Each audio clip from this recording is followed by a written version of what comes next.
ವಿಶ್ವದ ಅತ್ಯಂತ ನಿಗೂಢ ರಾಷ್ಟ್ರ ಉತ್ತರ ಕೊರಿಯಾದಲ್ಲಿ ಈಗ ಅಧಿಕಾರ ಹಸ್ತಾಂತರದ ಕಿಡಿ ಹೊತ್ತಿಕೊಂಡಿದೆ. ಸರ್ವಾಧಿಕಾರಿ ಕಿಮ್ ಜೋಂಗ್ ಉನ್ ತಮ್ಮ ಮಗಳು ಕಿಮ್ ಜು ಆಯಿ ಅವರನ್ನ ಅಧಿಕೃತವಾಗಿ ಉತ್ತರಾಧಿಕಾರಿ ಸ್ಥಾನಕ್ಕೆ ತರುತ್ತಿರುವುದು ಕಿಮ್ ಅವರ ಪ್ರಭಾವಿ ತಂಗಿ ಕಿಮ್ ಯೋ ಜೋಂಗ್ ಅವರ ಕೆಂಗಣ್ಣಿಗೆ ಗುರಿಯಾಗಿದೆ ಎಂದು ಅಂತಾರಾಷ್ಟ್ರೀಯ ಗುಪ್ತಚರ ವರದಿಗಳು ಎಚ್ಚರಿಸಿವೆ. ಫೆಬ್ರವರಿ 12ರಂದು ದಕ್ಷಿಣ ಕೊರಿಯಾದ ರಾಷ್ಟ್ರೀಯ ಗುಪ್ತಚರ ಸಂಸ್ಥೆ ಮಹತ್ವದ ವರದಿಯನ್ನ ಬಿಡುಗಡೆ ಮಾಡಿದೆ. ಸುಮಾರು 13 ವರ್ಷದ ಕಿಮ್ ಜು ಆಯಿ ಈಗ ಕೇವಲ ತರಬೇತಿ ಹಂತದಲ್ಲಿ ಇಲ್ಲ, ಬದಲಿಗೆ ಆಕೆಯ ನಿಯೋಜಿತ ಉತ್ತರಾಧಿಕಾರಿ ಹಂತಕ್ಕೆ ಏರಿಸಲಾಗಿದೆ ಎಂದು ವರದಿ ಹೇಳಿದೆ.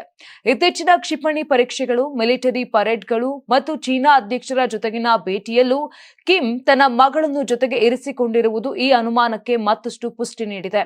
ಈ ಮೂಲಕ ಹುದ್ದೆ ಮೇಲೆ ಕಣ್ಣಿಟ್ಟಿದ್ದ ಸಹೋದರಿ ಕಿಮ್ ಯೋ ಜೋಂಗ್ಗೆ ನಿರಾಸೆಯಾಗಿದೆ ಎನ್ನಲಾಗಿದೆ.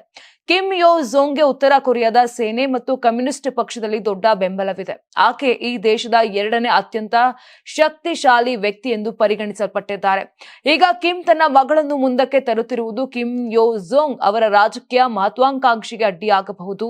ಬ್ರಿಟಿಷ್ ಮಾಧ್ಯಮದ ವರದಿಯ ಪ್ರಕಾರ ಕಿಮ್ ಜೋಂಗ್ ಉನ್ ಅವರ ಆರೋಗ್ಯದಲ್ಲಿ ಏರುಪೇರಾದರೆ ಅಧಿಕಾರಕ್ಕಾಗಿ ಅತ್ತೆ ಮತ್ತು ಸೊಸೆಯ ನಡುವೆ ತೀವ್ರ ಹೋರಾಟ ನಡೆಯುವ ಸಾಧ್ಯತೆ ಇದೆ. ಯಾರಾಗ್ತಾರೆ ಎಂಎಲ್ಎ ಅಭ್ಯರ್ಥಿ 2028 ಶೀಘ್ರದಲ್ಲೇ.